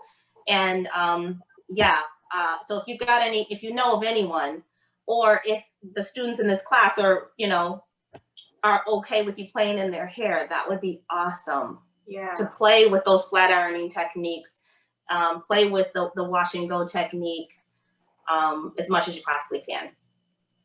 So I have to add another comment here, is that you guys all said how long you've been doing hair. Well, I'm just a bit older, being a child of the 80s and 90s salon hair. Volume. I love your hair, Kristen. Just gorgeous, big. Oh, thank you. Thank you. Thank you. I had my days. Yeah. I want Kaylin's so to do are you originally from Big Rapids? I'm originally from here. I moved and worked down there from, well, I went to school in 82, so I didn't move back up here until 2000 or so. Okay. What year did you graduate Career Center? Like, you graduated from the Career Center in Big Rapids? Huh? I did not go to Career Center. I wish I had, but I went to Chic University down there. Plainfield at the time. So cool. Very cool. But Big Hair is awesome, you guys. I want to do your hair, Kristen, to Kaylin. I think that'd be beautiful on her. Yeah. Yeah. Oh yeah, I can totally see her hair. Like, and honestly, Kaylin, I started with my hair like kind of controlled like yours, and I just didn't really want it to, you know, I know you said yours is kind of wet, but now I'm like, the bigger the better. Like, I just want fullness. You know, the bigger the hair, the smaller the hips. So I just am like, let me get this big as possible. And as you become more confident with the products you're using, you'll become more confident. Oh, is she talking? Oh, somebody. I was just like, I've tried so many different ways in my hair, and like I've tried like the ways where you keep it super wet and you put your product in the shower and all that kind of stuff, but it's just so much. But my hair doesn't last. Like, I can't go more than like 3 or 4 days before having to do it again. Because it's getting frizzy again? It just goes so frizzy. And I'll usually like wear it down to like 2, and then I'll work an updo, and then on the last day I'll wash it. Yeah, and it just doesn't like to stay. But like it's just easy for me. Like I take a shower and I shampoo and then I condition. I don't always shampoo. Like if I Oh shoot. Ooh, Sorry, you're breaking up really bad. I want to hear you saying. couple days in a row or something, I don't do that. I'll just use like conditioner in the shower, and then like after my shower, I use a t-shirt. I don't use my towel. Yeah. Oh, okay. I use my t-shirts. Is that getting better? Yeah, we're getting some of it. Yeah, you said you use your t-shirt to dry your hair. Shower, I just use a t-shirt. I don't use like a towel to like scrunch it or anything like that. And then so a t-shirt is better because a t-shirt or a micro. I'm done like semi drying it. I don't dry like a lot. Barely get the water out. Right. And then I run my product through my hair and then I just let it air dry. But other than that, I don't really do anything special with it. Can I ask you, when you put the product through, are you like clipping some of your hair out of the way and like literally defining each curl with the product? She didn't do that to Davis because she didn't need to with the type of mannequin we had, but do you kind of make sure that like every curl has some of that water plus product on it? I have done that and it works like really well, and like if I had time to do that in the morning, I would do that, but sometimes I just don't. Because most people just kind of pull it through. It works for me. Yeah. So those days that it's not lasting long for you and it's kind of being frizzy in a couple days, those are probably the days that you might just kind of pile it on and you're not really focused on detailing each piece. But those days that you detail each piece, it'll last you a long time. Yeah. But I mean, who has time for that all the time? I totally get it. So. I loved learning everything, because up here we're still oil people. We're using probably more oil than we should. I've started using more creams, but that's been fantastic. And I love that you encourage them to do hair, because a lot of them get very scared to try new and different things. And part of our issue is that we're not real ethnically diverse. I mean, you grew up here, you know what this area is. Absolutely. Yeah. And honestly, Kelly, I was being 100 to all of you. I'm being completely honest. When I left hair school, I did not know how to do textured hair very well at all. And I did not want to do it. So what encouraged me to is when my first job at Mr. Carl's hairdressing, I just happened to have it started at Career Center. There was a African-American teacher, professor there at Ferris, and she came to the salon one day at Career Center, and I was scared to death. And she figured out, Mrs. Hurt.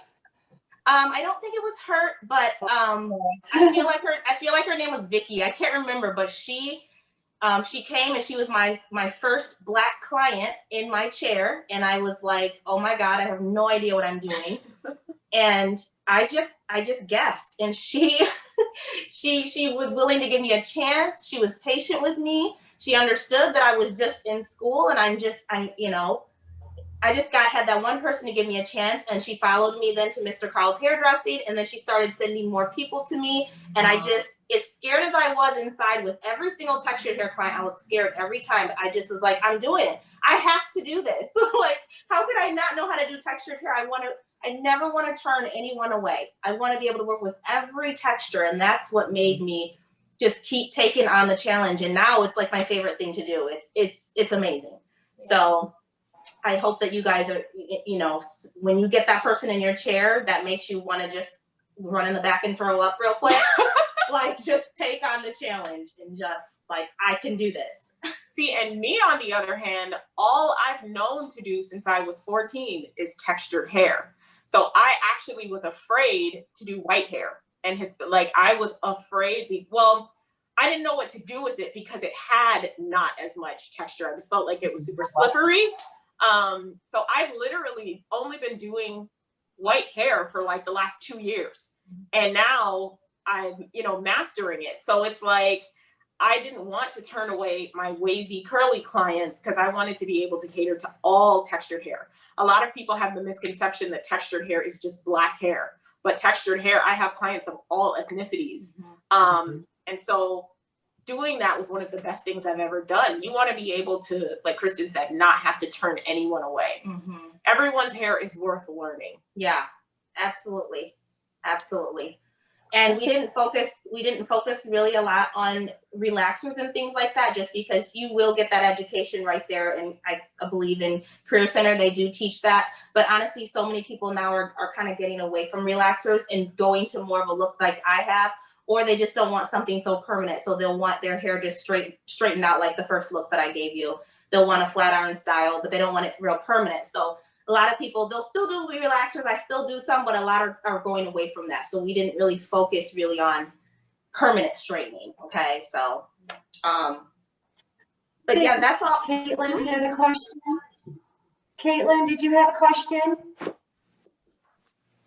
Yeah, so I flat ironed Kaylin's hair a little over a month ago in class, and I was just wondering, how long did it take you when you guys first started flat ironing textured hair? Because I feel like it took forever, and I feel like I was going really slow.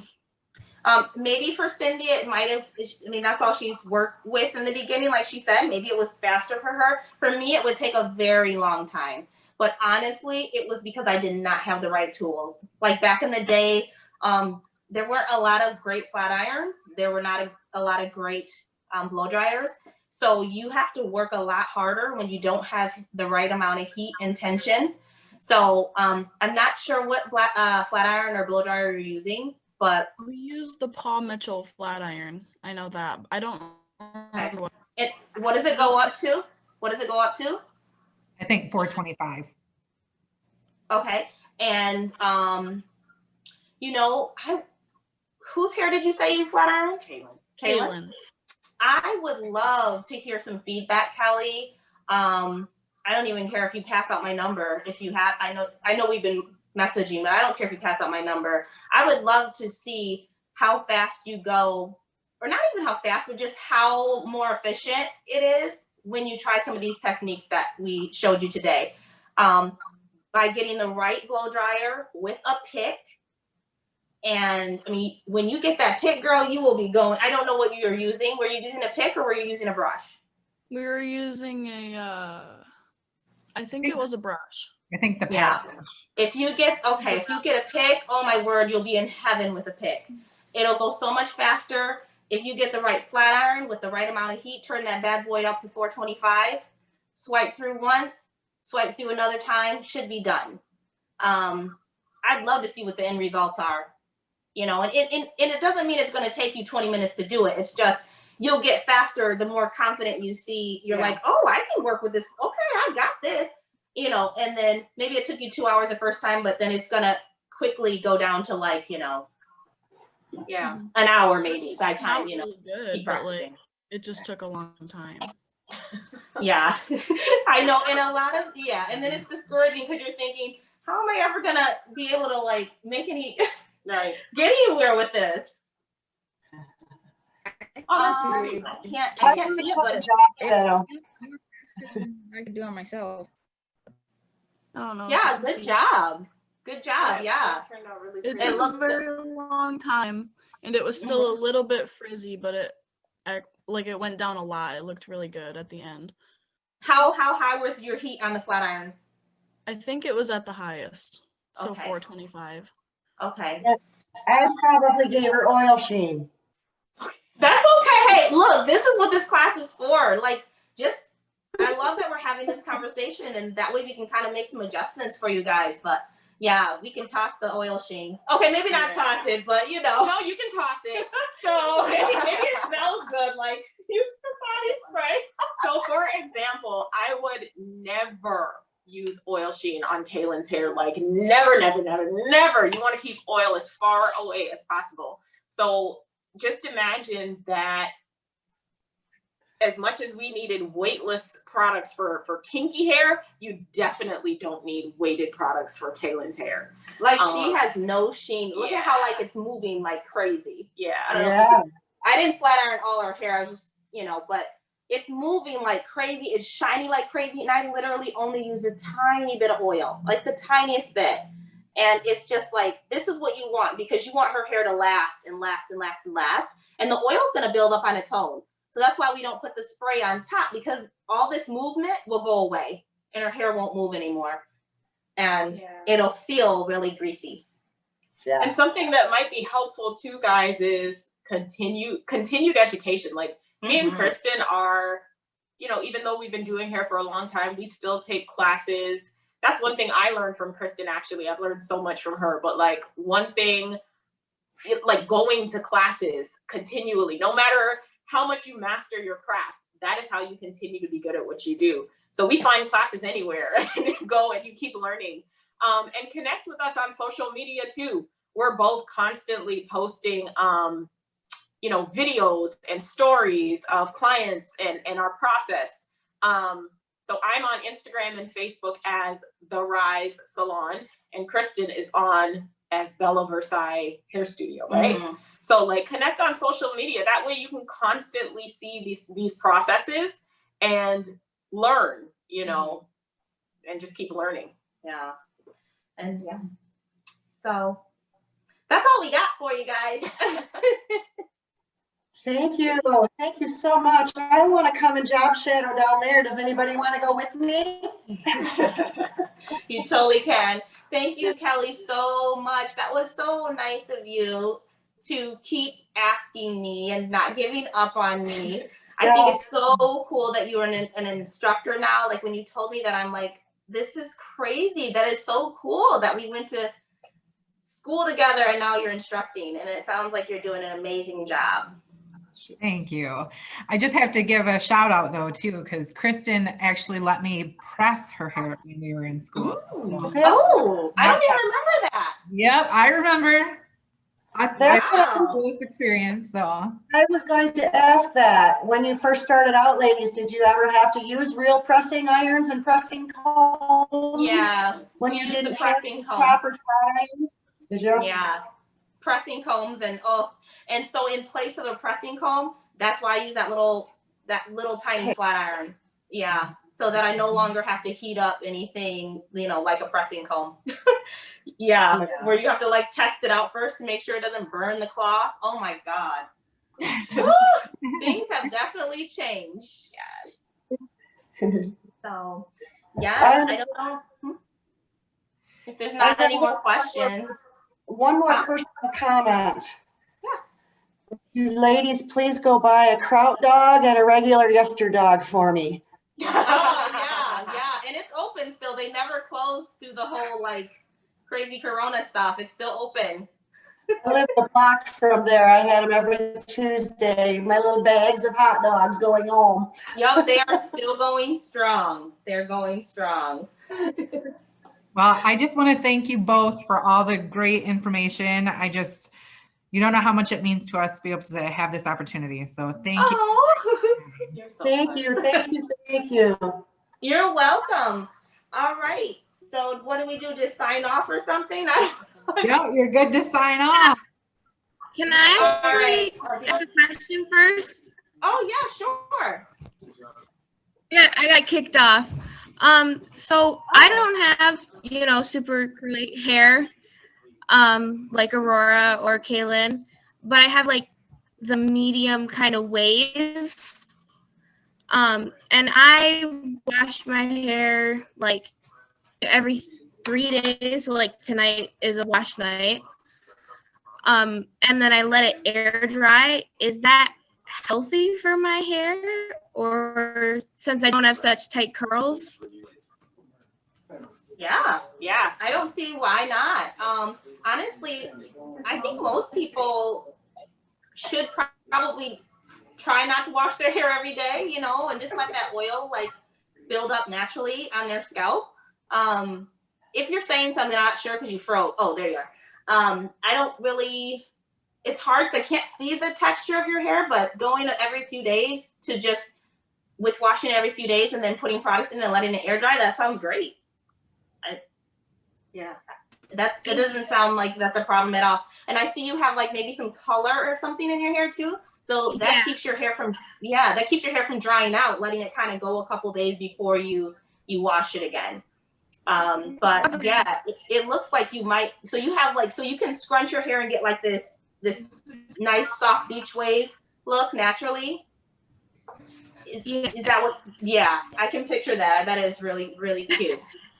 Thank you. Yeah. So Thank you. Hey, Titus, is that how I say your name? Titus? Oh, I like that name. Yeah. Yes. Have you ever considered natural hair? I don't know. Something has stood out about you since you've been on the call. Oh yeah, for sure. And so, I mean, something, you all stand out because I know you could all do an amazing job. But I want to not ignore that urge to just be like, hey, is that something you're interested in? Yes, it is actually. Yeah. Well, I just feel like you do an amazing job. So I want to just encourage you to pursue it. Thank you. Yeah. I want you all to find that friend. Like, I know you have a friend with textured hair. Like, and be like, I don't know, like when you go back to the career center, do you guys get to work on people, right? Like with this whole Corona thing, do you get to bring people in? Oh, no. They can only work on each other students, and staff right now. Oh, so, but what about, okay, staff, you mean in the career center? Do you happen to have any, anyone with textured hair, African-American? It doesn't have to be African-American, I'm just saying. Anyone with textured hair, just be like, hey, I need to get my hands in your hair. You gotta do it while you're inspired, because if you wait a couple of weeks, you'll forget all about us. So you gotta do it. Definitely have some that have some texture hair. Kaylin, of course, everything you did, I'm like, I just want to go in and play with Kaylin's hair now. So yes. And just remember, like what Cindy said, if you get your hair played with too much or flat iron too much, her texture will start to loosen up and she'll be like, where are my curls? So maybe not flat iron all the time, but definitely flat iron, and then go back to like somebody practicing the curly, the wash and go. But grab like I said, grab as many people as you can to just be like, I need to get my hands in your hair. Yes. Yeah. Good advice. Yes, cool guys. I know I keep saying signing off, but like if you have any more, I mean, ask away. We've got time. So, but otherwise, that's all we have. Again, thank you so much. This has been amazing. So thank you both. You're very welcome. Very welcome. All right, guys. So Kelly, if you need my number or anything, I can totally, if anybody needs it, if they have some, I can't wait for you guys to be able to work on clients again. That'll be, oh my goodness. I can't imagine not being able to just get those surprises in your chair where you're like, whoa, didn't expect this. Yeah. I'm pretty sure my administration is so tired of me asking if we can open yet that like, run the other way every time they see me anymore. That's funny. All right. It was so nice to meet you guys. You too. Thank you so much. Bye. All right. Thank you guys. We're going to sign off. Bye, guys. Bye. Have a great day. Thank you. Too. Thank you. All right, guys. Most of you were pretty quiet. What'd you think? I thought they were super, super sweet. I liked it, and they were very interesting. They made it kind of fun and kept my attention, which is something kind of hard to do when, me. It's good for me to focus on things sometimes because I have, like ADHD and whatever. Yeah. Yeah, I thought they did fantastic.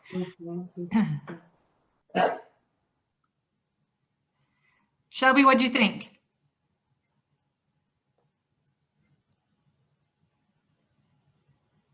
On the spot. I liked it a lot. because it's natural hair cultivation and textured hair. It's something I'm really interested in. So if I were going to be a stylist, that's probably what I would end up trying to do.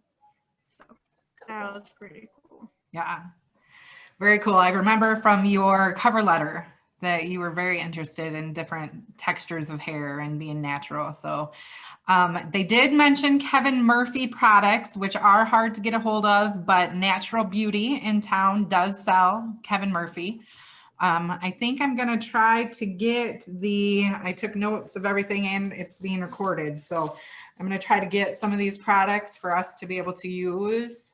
And I think after PM class, I might jet over to Grand Rapids. So perfect excuse to get some of these things. If you do, please let me know. I have some products from Cosmo Prof I need myself. Okay. And that's where she said they got it in Grand Rapids, was Cosmo.